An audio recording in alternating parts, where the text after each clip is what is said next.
Hi, Assalamu alaikum, namaste, hotep, shalom alaikum, peace. This is Tracy Lene Muhammad, and I am at Yogaville. I drove here today. I've never been here before, and I decided I had time between classes. It's about an hour and 10-minute drive, and I just decided to hike through the woods and just sit and listen to the sounds. And it's so peaceful out here. But let me tell you about my trip here, because I think it was such a metaphor for life. I put the directions for Yogaville in my phone, and it's basically a straight stretch. When the road starts to bend, I listened and I did what Siri told me to do.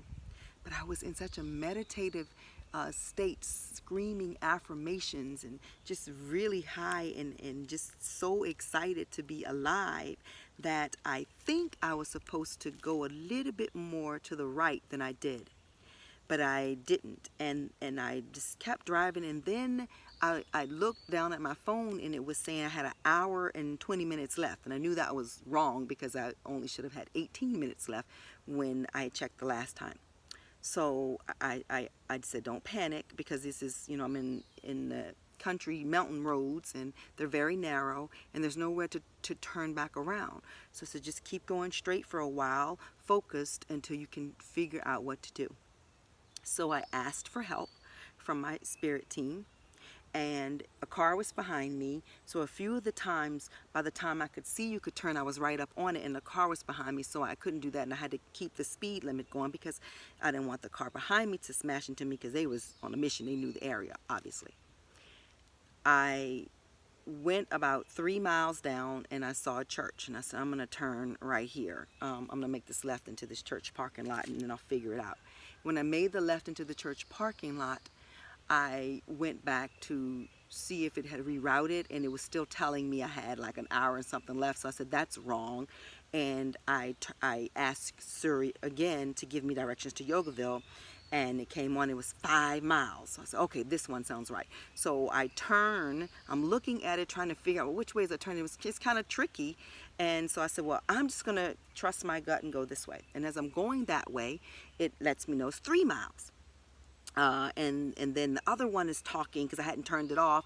I turned that one off, and I followed it the 3 miles. When I got to the 3 miles for the turn, there was this big snake, huge snake, in the middle of the road.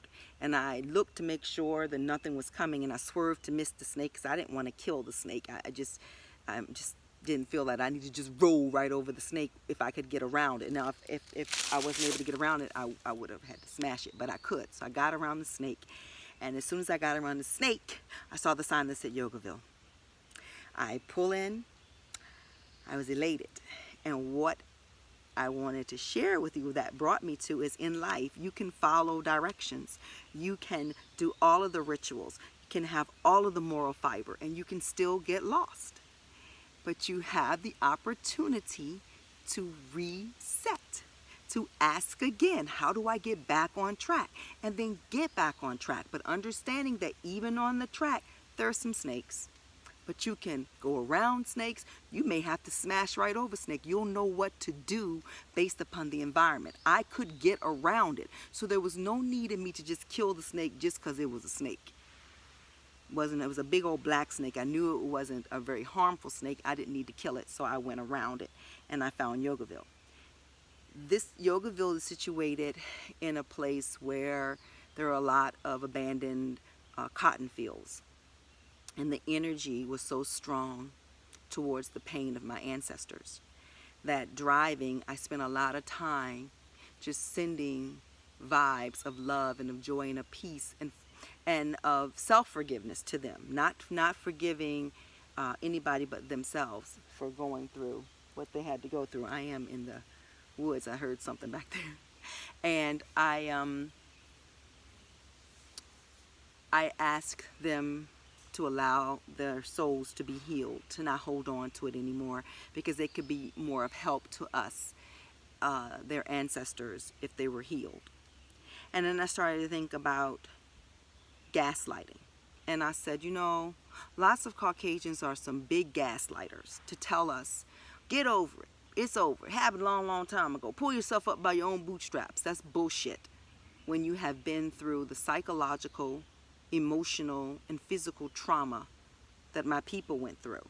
Literally, they would cut a hole in the ground and lay you face down if you were pregnant.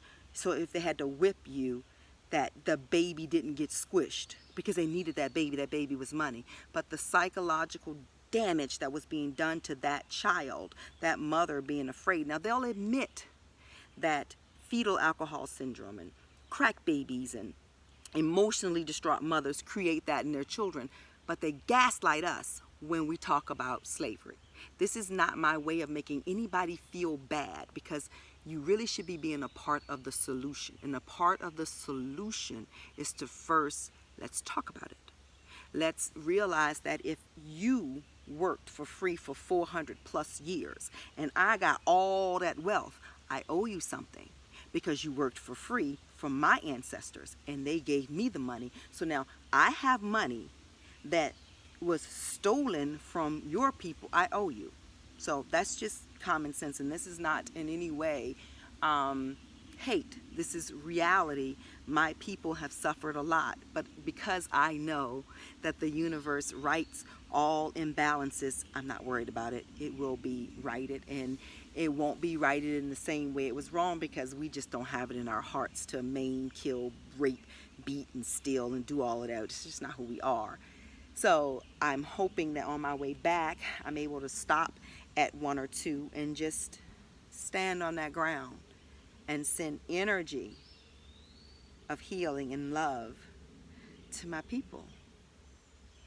I'm excited to be here. I'm excited to be alive. I'm excited to be experiencing sitting out in the wilderness and just enjoying. So I hope that your day is going great. I hope that you have a magnificent weekend, and I hope that you use this new moon, which is Monday, to write down some things that you know is in you to do and that you get them done. Again, I'm still selling Arbonne, still doing that 30-day challenge. Would love for you to join me. Still making clothes, still doing yoga. If I can be of service to you, if any of my talents can help you, let me know. Have an amazing day. Assalamu alaikum, namaste, hotep, shalom alaikum. Peace out to Brooklyn and everywhere else.